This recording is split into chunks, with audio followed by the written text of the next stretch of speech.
Did the manner of their performance and victory surprise even you? Yeah, I was surprised by the gap. I didn't think there would be so much difference in terms of class, in terms of control of the game, in terms of a lot of points between the two teams. I thought it would be far closer than that, especially at Old Trafford. And I think Thomas Tuchel got a lot of praise, and rightly so, and credit for getting everything pretty much right, to be fair, from his game plan and tactically, the way he motivated his players, the way he's made that team play as a team as well. And even with that Cavani and Neymar, making them do everything exactly perfectly to win that game so comfortably and in such a manner as well with Marquinhos, who is, I think Marquinhos sums up perfectly what Tuchel has done in Paris so far this season, being able to transform him from a centre-back to a defensive midfielder in the way he did, with the result that Marquinhos, for example, showed on Tuesday night, I think was sensational, and I think Tuchel rightly so deserved a lot of credit. Yeah, superlative performance, wasn't it, from Marquinhos? I wonder what it means in terms of the odds. Well, in terms of winning the Champions League, it's not just getting through, this is winning it all in Madrid at the end of May. PSG are now 5-1 behind, well, not even behind Barcelona, behind only Manchester City in the odds makers. Julien, first, your reaction to those odds. PSG's odds have swung around pretty wildly over the last month or two. Yeah, I mean, I'm not convinced that win at Old Trafford actually changes much in terms of can they really win it this season. I think it's a bit too early. I don't think they're just ready yet. I think Tuchel still has a lot of things to work on, and I'm just not sure they're at the level of Juventus, for example, or Barcelona are already. I think they're still a bit behind that. I think defensively, the fullbacks still concern me in a way, Kerrer and Bernat. I still think that Verratti and Marquinhos in midfield are great, but I think they would need some help in the big games like that. So do you go a 3 in midfield? But 3 in midfield is not great for Marquinhos, who prefers being with two pivot in front of the back four. So I think there's a lot of question around PSG. Can they go, how far they can go in this competition? But at least they show that away from home now, psychologically, that win at Old Trafford is a huge boost. Boys, they're always one of the hardest teams to quantify, aren't they, PSG, in terms of their prospects. Are you convinced, Ali?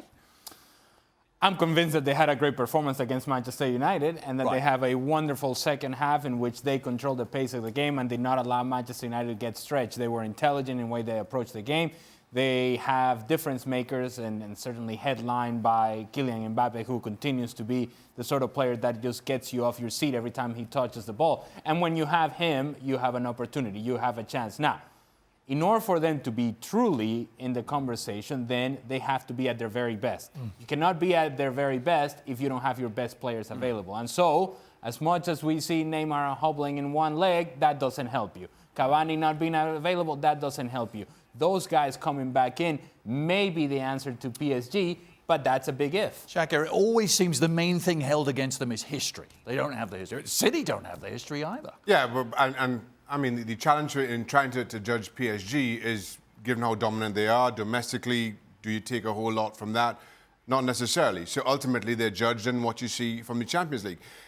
Added to that, the inconsistency of everybody else, all the other big boys in their own domestic competitions. Even City recently dropped points in Newcastle, but then rebounded with that result against Chelsea. And then everybody else has had their hiccups. And they will be judged on what we see from them in the Champions League. And so you expect to see those odds change one way or the other. But we're only 4 games into this knockout stage, and without question, the best performance has been by PSG. And as a result, the odds reflect that. 5-1, those odds. Paul, is this their year? I don't think it is, actually. I think, look, they have got to get everybody fit. They've got to get everybody 100% fit. I listen to what Jules says. I do feel about the defence. I think he's got to get the defensive situation right. He's got to get the whole midfield players right. Everything has got to fall into place for PSG to really be something that I look at and say, you know what, they could really go all the way this season. Right. You know, the front three is absolutely friends. Any back four to death. There's no two ways about that. But also, on the flip side, the other teams who we're talking about at the hierarchy of this tournament, they've got frightening forwards. Now, can the defence deal with those guys? I'm not quite sure that they can. So they're not at the forefront of my thoughts, no. I think the one thing that we have to be very careful about this match against Manchester United is that it's easy to fall in love with whatever PSG did, but we cannot forget that Manchester United is not what we thought they were going to be in this game as well. So they played a part in how good PSG looked.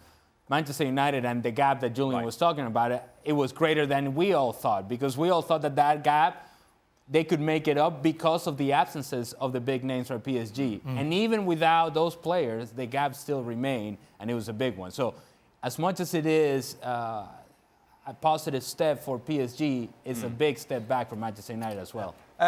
Julien, what's the overall reaction been in Paris and in France overall to this win?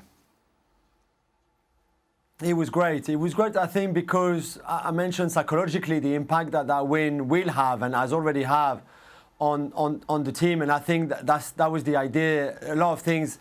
So Tuchel was praised for the game plan, tactically, etc. We said Marquinhos, Verratti, Kylian Mbappe, of course, being the stars of the night, but also psychologically the impact that an away win like this, even if Ale is completely right, it was not the United team that we expected maybe, and you know, it looked at times a bit easy for PSG, and there would be far tougher games away from home if they keep, you know, if they go further in the competition. However, to go away like this after what happened for them away in previous games in the competition, away in Munich, away in Barcelona, obviously, away in Madrid last season, you know, all those away games where they either crumbled or they had, you know, a really bad nights collectively as a unit. And I think the win on Tuesday showed that, yes, they have improved. They've learned the lesson from those disappointment, those failures of the past.